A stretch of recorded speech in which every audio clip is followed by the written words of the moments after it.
Hey, this is part 2 of the weekly horoscope of the Mars opposite Saturn, Pluto and Jupiter square Neptune. The horoscope, this is for approximately the 11th of June up until the 22nd, 23rd of June of 2019. And Scorpio, where again you are a fixed sign. So that means that all this energy that is going on, you can do a bit like that, be a bit the objective Scorpio and say, oh, they're having a hard time, haven't they? Or are they just struggling? And then you are the rock and you are just helping people out by just listening and having some empathy there and giving some wisdom every now and then. Because you're a fixed sign, so you won't feel those energies so heavily. But on what kind of levels are they happening for you? The Mars-Pluto aspect is in your thinking houses. So again, a bit the same like the Taurians, but for you it is more about letting go of old ways of gathering information. So, and it could mean for you that you are striving towards new vision. It's a good time for you to travel, although it might be a very active travel. And it might be a travel full, if you're full of activity, fine. If not, it might be a bit restless there. When you are traveling, for those of you who are traveling around this time, you Scorpios, make sure that you can get, calculated with you. Calculated with you, is that English? It isn't. But calculated that you can be frustrated because of delays and all of that, and because things that are out of your power. If they are, let go and focus on what is in your power. On the other hand, it can mean that if you, dear Scorpio, have been bottling up, and you know all about that, don't you? Have been suppressing your opinions towards a certain person or different people, it means that now is a time that it can burst. That there is an opportunity. If you are nodding now, yeah, I'm just, at work or whatever area that you deal with people, many areas. And then you could say, like, I've had enough of it. I have to take my power back. I have to state what I want. I have to state my vision. So you can use that with Mars in your 9th house, together with the North Node. You can use that if you have suppressed it a long, long time. The other way around, if you are that type of Scorpio that have been forcing people to, you want to influence them, and I mean with the mind, and you want them to do exactly what you want, and you want to force them to copy paste your vision, then it is a time to let go. Because you cannot change someone else. It's time to change you. And you know all about that because Scorpios are all about transformation. On another level, Jupiter squares Neptune in your 2nd house and your 5th house. So that could be very simple, that there is insecurity, there is mistiness when it comes to resources, when it comes to creative projects, hobbies. You quite don't know where your worth is, or you quite don't know where your talents are. So it could be a good time for that to explore and to try out some new things. When you have a Scorpio rising, for instance, or a Scorpio moon, Scorpio sun, this could be really interesting for you. Instead of being annoyed that you're not knowing, just explore.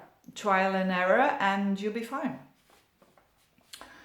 Okay, Sagittarians, for you this is your immutable sign, so the aspect of Jupiter square Neptune is more important for you. Let's start with that. You've got Jupiter in your own sign and it squares up to Neptune in the 4th. So again for you, escape, but do it in a healthy way, because Jupiter and Neptune are all about boundaries, no boundaries. I break the boundaries. So make sure that you do it in a healthy way. Another level is about your path in life. I mean, with Jupiter in your 1st house, it can be very fantastic, but when it squares Neptune, and I've heard it from so many Sagittarians already, especially the ones who have planets around like 15 up until 24 degrees, a bit like that, when they have their Sagittarians planet, I feel like I don't see the expansion, And that is because there is a problem with expectations. So you could be expecting too much, too little, whatever it is, go with the flow, embrace the insecurity. A lot of Saggies don't know where they're heading at the moment. And it's fine, it's fine. The thing is, Sagittarians, they know that the path towards it is way more important than the result. So a Sagittarian will deal quite well with this energy that is a bit, not knowing, do we go to the left, to the right? Go with the flow. Important decisions that has to do with your home and family. Postpone it a little bit if you can, of course. And if you don't know the direction, well, enjoy that. Feel that 18-year-old that is full of adventure, and you have all those possibilities. Look at it in that particular way and try out. Trial and error. So on another level, there is the Mars-Pluto aspect, which is in your money houses. So the same a bit like the Gemini. So when it comes to money, there could be a moment where you need to take a responsibility. That you say, like, Mars is in your 8th house, so maybe a mini, hopefully not too big, but a crisis can happen there. That has nothing to do with you, but that is happening. And then you have to mobilize yourself. And I don't mean it on a financial way now, I mean it on a more emotional way. That Mars in the 8th can be very strong when it needs to battle and it needs to make a transformation. So it's better to transform the things now. So when you think something bad is happening to you, when you see it, perceive it like that, it is a time to transform it. It is a time, well, the universe says it's necessary. And which sounds very easy, isn't it? It's not so easy when you lose your job or when you lose, a loved one or whatever. That is horrible. And I'm not saying that this is going to happen, but some sort of crisis there could happen with Mars in your 8th house. But no, try to transform it. If you lose a job, for instance, say to yourself, okay, the universe has decided, trust in the universe that it's the best for you, and you go and look for another job, and 90% chances is that you're gonna like the other job way more. You see what I mean? Again, this is quite not easy, but it can be very, this is there are not other things happening at the moment that are huge in general for Sagittarians. So I think it will be a minor thing for most of you. 80% for you out there, it's going to be very minor. But when a life-changing event happens, it's going to be for the good at the end, but you only know that afterwards, okay? But now you are forewarned, or how do they say that? You know it already in advance. Okay, Capricorns, Cappies. For you, it's of course big time. It's the spotlight is on you. You and the Cancerians, but especially you. You are changing so much. It is not only this week. It's been going on for ages, but now it's been going on in a peak, and you are at your peak of letting go of old structures of yourself. And so a lot of Capricorns could be a bit in a crisis because of that, when the Capricorns who really want to control too much their own identity, that's going to be a hard one. But if you are a Capricorn, and if you know, look, every now and then we need to let go of old parts of us that are no longer suiting us, to give space to new parts that we need to embrace, and we need to go for it, but we don't even know what it is, but we do it step by step. That's the best attitude. So for Capricorns, it will have to do a lot with letting go of pieces of yourself where you cling on to. When you think it's, yes, this is my identity, and you're feeling it in your gut. I mean, you don't have to be psychic to feel that. When Pluto is working, you feel it in your gut that, this is, I can't do same old anymore. And you need to say goodbye to all parts of you. And that will bring in new people into your life. Because ultimately, that's what it's here for. in connections with new people, with fresh people, new people, caring people. You know, the North Node is in your 7th house. You need to connect with new people. You need to connect, not that the old people are good or bad, not at all, not at all. Because it's very simple. When you change, you're gonna vibrate on another level, so you will attract new people. So be open for that. Don't be afraid to attract new people. They are going to be a part of your change, and the more you are focused towards other people, the more you will be able to let go of all parts of you. So there's an interaction going on between you and the other, and you could have to do with people that are quite feisty, fiery, aggressive even, you know, Mars in your 7th house. Again, don't try to change them, don't try to control them. I mean, Capricorn is quite a controlling sign, and that's not bad. I mean, a lot of people think, oh, you say control is bad. No, it isn't. Sometimes it's really good to have the control, then you can, you know, make a for entrepreneurs, for instance, it's very important to have that control. Otherwise, you know, your business will flow. Well, or not flow.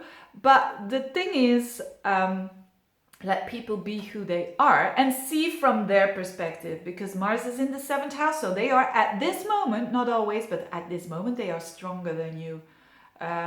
Because it's that, you know, that Mars thing. It could be, watch out for power struggles, you Capricorns. You know, you saying this, the other person in your love life, for instance, you saying black, they saying white. And how can you solve this? Well, by giving up the battle of you wanting to change them. If you're doing that, you're doing fine. You will attract new people right away, straight away. So on one hand, it is about the control over yourself. If you feel that you're losing a bit the control about yourself, you're doing fine, actually. You're doing fine, because you're meant to feel that at the moment, which is a weird thing. Because at the same time, something weird is happening in the mind with you, because you've got Jupiter in a square to Neptune in the 3rd house and the 12th house. So the 12th house is your unconscious house. So there are unconscious stuff bubbling up, and the 3rd house is your thinking, and it can't handle it. So if that is a fact, if you're going through this really release and of old baggage and of old karma that you need to let go of, it is normal, isn't it, that your mind is a bit going, ooh, do I go to the left, to the right? Embrace it. Don't try to pinpoint your mind too strictly. Embrace it. Go with the flow a little bit. Embrace that you absolutely don't know what's going on at the moment, and then you don't fight it, and the process will be quicker. And you can be sure that around October time, a lot of your unconscious stuff, it will become clear. So what an exciting time for you, Capricorns. Enjoy that. Then Aquarians, you're a fixed sign, so you're like the Scorpios, and you're like the Taurians, and you're like the Leos. You're standing a bit at the sideline, and you can help others whilst they're all in their chaos. But for you, this Mars-Pluto thing is happening in the 6th and the 12th house. So health and work could be the territoria where you can take your power back, or you let go. Without, you know, with feeling powerless. But it's like, when you try to manage a situation and you know that you don't have the control over it, it is easier said than done, of course. But now the situation will be just like that it's going to be easier, because letting go it has to do with feelings. It doesn't have to do with let go now and it happens. No, it happens to you, that ability to let go. And for you, it has to do with bad habits, bad ways of your working progresses that you're dealing with, so your day-to-day routines, bad eating habits, all of that. You could be really battling that enormously with Mars in your 6th house, which is a good thing. And therefore you on a very health, you know, it's physical health and mental health at the same time. And because you're trying to improve that, it can improve a lot of your work as well. Then on the 11th, the Jupiter square Neptune is going on in your 11th house and in your 2nd house. Not that important